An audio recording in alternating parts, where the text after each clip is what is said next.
This is the Making Waves podcast. My name is Dave Ropeman. We're here with Leah Anderson, Auditor of Minnehaha County. Welcome, Leah. Thanks, Dave. Recent election last week, Tuesday. You had a big part in the election process, of course. Could you tell us a little bit about why it took so long to count the votes in Minnehaha County? I would say the largest reason why it took so long is because of the volume of the votes. We had well over 90,000 votes to count. 28.7 roughly were absentee. Of those absentee, we had approximately 720 Uokavas. Where's a Uokava? Uokava are ballots that we get from people that reside outside of the U.S. These are particularly more time-consuming because we email the ballot to the person, and then the ballot comes back to us just on a sheet of paper that they print and send back to us, and then those ballots have to be recreated by the resolution board. Yes, I was on one of those resolution boards some years ago, but yeah, that does take a lot of time because you have to have one Republican, one Democrat, correct? Correct. And then they have to agree on the ballot, and then they got to create a new ballot. It's very time-consuming. Yes, so they have to mark the whole ballot for them. Processing lots of early and absentee ballots takes quite some time. They come in envelopes, and so we have to remove them from each of these envelopes and process them. I mean, tell us a little bit about that process and how you went about it. Yeah, so correct. Both of those that come in and vote in-person absentee, which a lot of people think of that as early voting, but it's technically in-person absentee, and then also the ballots that we get returned by mail. All of those ballots come back to us in large envelopes with labels, so we know what the voter's name is and their information.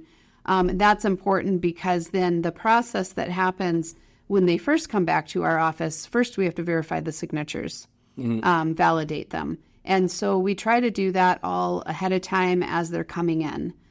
So daily as we get ballots in, we validate signatures. Could you tell us a little bit about that? Because don't you have to compare signatures between the request for absentee ballot and the ballot that comes in? Yeah, so there's, a couple things. You're comparing it on the request, but most importantly, not just the request, but it's also a good idea to compare that signature to their identification. Because if you receive a request from somebody that's a forged signature, and then you compare the ballot to that request, you're just comparing two forged signatures. So you really want to look at their identification. So that's part of that process as well. And you're not just blowing through that process, you're actually comparing them. Yes, we compare them, and if a signature doesn't quite match, or if there aren't distinguishing factors that match, because sometimes signatures can be a little different, but there's certain things that are going to be the same in a signature. And so we make sure that we look at those and make sure they match. And we do have some periodically that do not match. Interesting. And of course, this is all manual. You can't just have a machine do it. Correct. All the matching of signatures is manual. And we had a very high turnout, 70% statewide. What kind of a turnout did we have in Minnehaha County? Do you know? Just slightly over 70%. It was about 70.1. So that's a large number of ballots to count. It is. It tells us a little bit more about the process. I understand you had some IT issue, delayed results. We were counting all through the night into the next morning. So we never stopped counting. There was delay in our absentee process, so that did delay our results some. The thing that I found out, though, at the end of counting, so we were done tabulating ballots at about 12:30 for Election Day ballots, and then we had about another hour of absentee ballots that we had to process. So you're saying basically you're done at 2 a.m.? No, we're talking to the next day. Okay, so 12:30 in the afternoon, the day after the election, we're still processing ballots. Okay. There came a point where our tabulation machines, we have some of them set up to run Election Day ballots and some running absentee ballots. One of the tabulation machines was still processing or tabulating absentee ballots. That machine was not done tabulating ballots until approximately 1 o'clock in the afternoon the day after. The other ballots were tabulated for the other precincts. It wasn't really an IT glitch necessarily, but I do rely on our IT department to help guide us. They've done this many more years than I have. Historically, they have always waited to upload or export the results from the tabulators and report them to the state once the absentee ballots are also processed. So what I found out was this was a little late in the process, and a little too late to do anything about it. But they had been waiting for that last tabulator to finish tabulating ballots for absentee before they were going to upload any of the results for Election Day ballots. I see. So we could have been uploading results throughout the night, and then as absentee finished, we could have the remaining ballots tabulated. So what it would have looked like on the Secretary of State's website is that we would have precincts processed, but they wouldn't be fully processed. They would be partially processed. I see. We have the ability to do that, but that is not the way they were doing it that night. And so that disappointed me to find out after the fact that we had results that were being detained from being reported until the absentee results were processed. What would you do to speed up the process in Minnehaha County to count the ballots?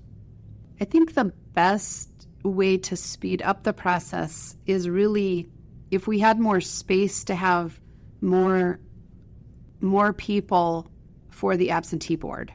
So we were limited to the space that we had up on third floor to have teams set up to work on those absentee ballots. And we were pretty maxed out with a little over 50, between 50 and 60 people up there.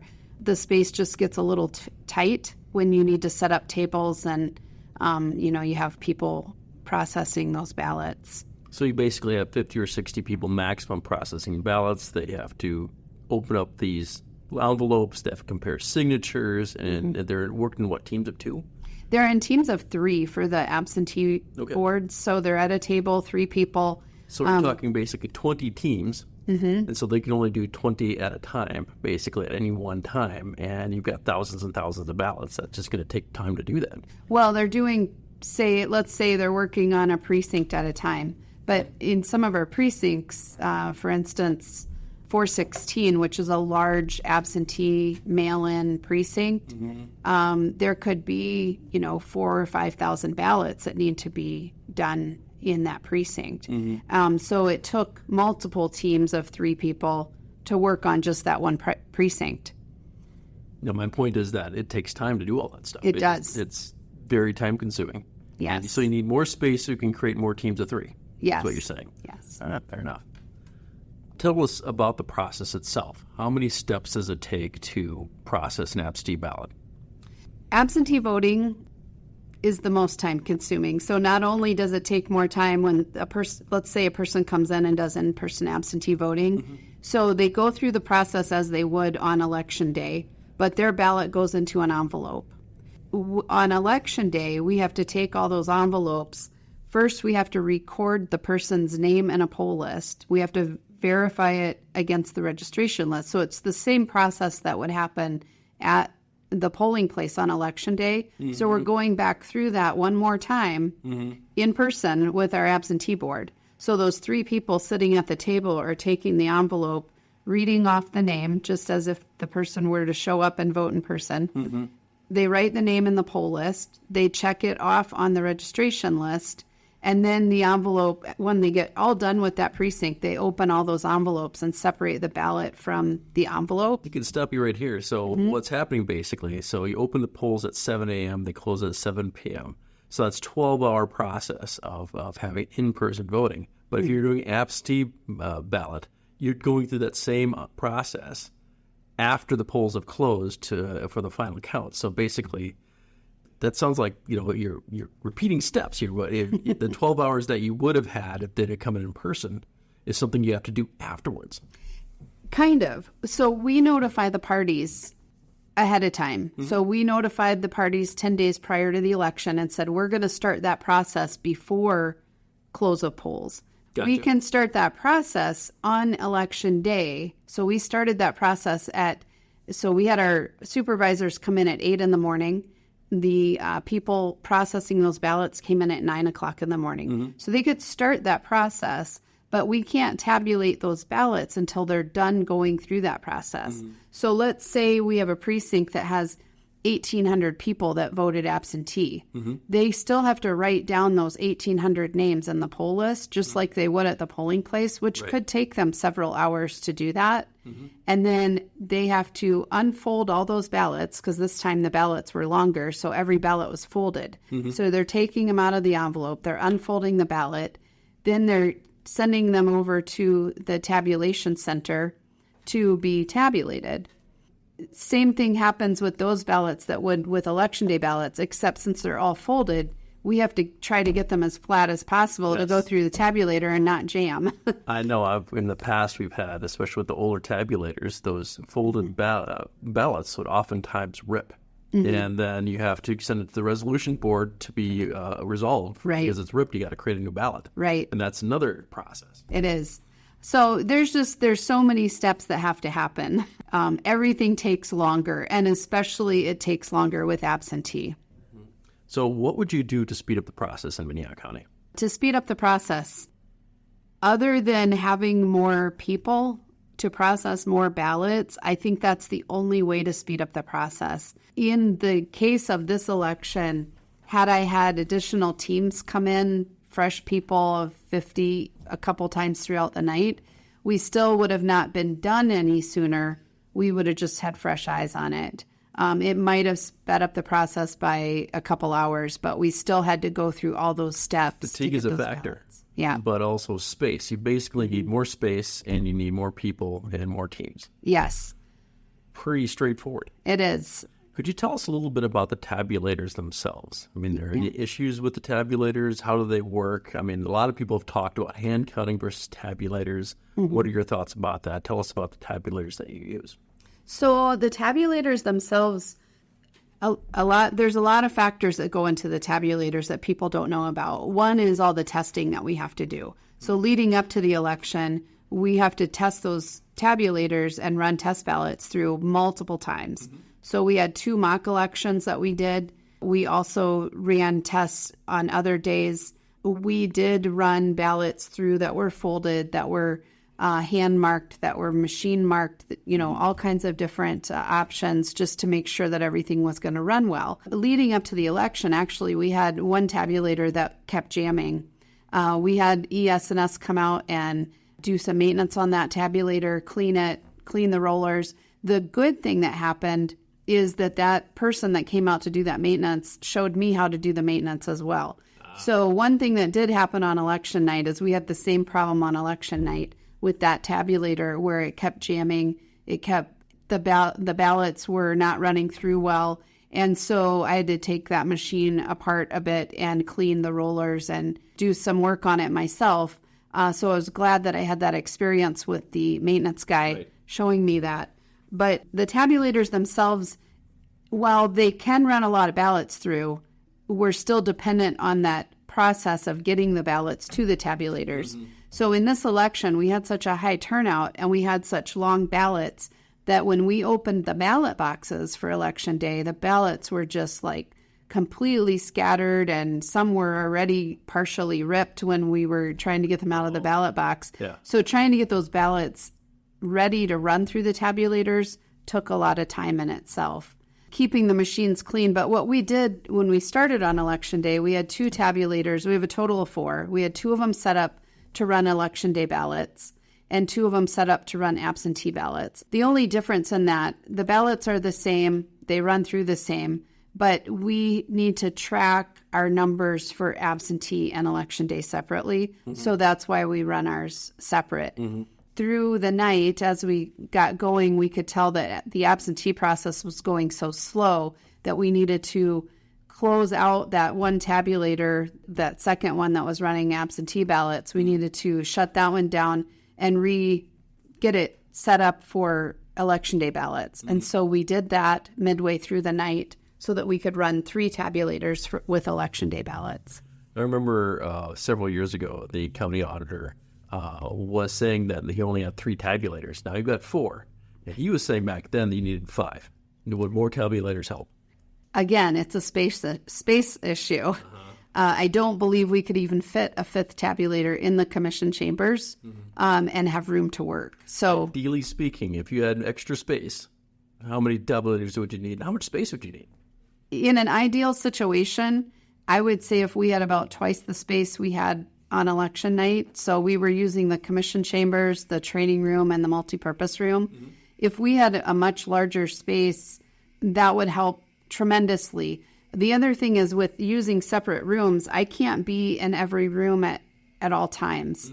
And there are times where I need to be observing everything that's going on, and I can't triplicate myself into all three rooms.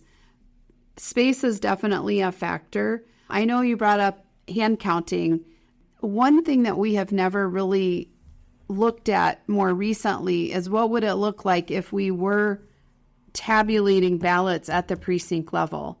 So if all 81 or technically 79 of our precincts were tabulating at the same time, that would speed up the process too. So if every precinct had a way to tabulate or count their ballots at the precinct level, that would make the process go so much faster. So I gather that more space would help and increase the speed of your process. And then you can bring in more volunteers, more staffers, basically, to help count in the elections. Correct. I think additional space would be great.